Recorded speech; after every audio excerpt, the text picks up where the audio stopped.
Cookery சேனலை பார்த்து யார் வேணாலும் சமையல் பண்ணலாம். ஆனா சுவையான சமையல் பண்றது எப்படி? நான் இதயம் நல்லெண்ணெயில சமையல் பண்றேன். ஆஹா ஓஹோன்னு பாராட்டுறாங்க. நீங்களும் இதயம் நல்லெண்ணெயில சமையல் பண்ணுங்க, பாராட்ட வாங்குங்க. தினம் தோறும் வாங்குவே இதயம் இதயம்.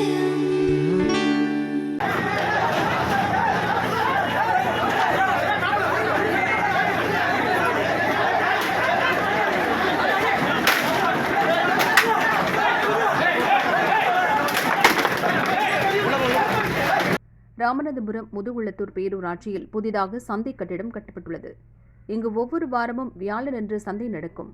கமுதி, முதுகுளத்தூர், அருப்புக்கோட்டை, விருதுநகர், பரமக்குடி, கமுதியைச் சேர்ந்த 500க்கும் மேற்பட்ட வியாபாரிகள் கடை அமைப்பார்கள்.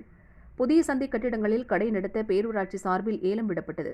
வாரச்சந்தை டெண்டர் எடுப்பதற்கான ஏலத்தில் 37 பேர் ஏலத்தில் பங்கேற்றனர். அவர்களை போலீசார் சோதனை செய்து உள்ளே அனுப்பி வைத்தனர். 17 லட்சத்தில் தொடங்கிய ஏலம் 38 லட்சம் ரூபாய் வரை சென்றது. கடைசியாக செந்தில் முருகன் என்பவர் 36 லட்சத்திற்கு ஏலம் எடுக்க முன்வந்தார். அப்போது எதிர்த்தரப்பைச் சேர்ந்த குணசேகரன் என்பவரின் ஆட்கள் செந்தில் முருகனை அடிக்க பாய்ந்தனர். அருகில் கிடந்த பிளாஸ்டிக் சேர்களை தூக்கி எறிந்து தகராறில் ஈடுபட்டனர். இதனால் அந்த இடமே போர்க்களமானது. போலீஸ் முன்னிலையில் இருதரப்பும் மோதிக்கொண்டனர். பாதுகாப்புக்கு வந்திருந்த போலீசார் சண்டையை கட்டுப்படுத்த முடியாமல் திணறினர். ஒரு வழியாக அடிதடியில் ஈடுபட்டவர்களை பேரூராட்சி அலுவலகத்திற்கு வெளியே அனுப்பி பதற்றத்தை தணித்தனர். தாக்குதலில் காயமடைந்த செந்தில் முருகன் போலீசார் உதவியுடன் ஹாஸ்பிட்டலுக்கு அனுப்பி வைக்கப்பட்டார். சம்பவம் குறித்து முதுகுளத்தூர் போலீசார் விசாரிக்கின்றனர்.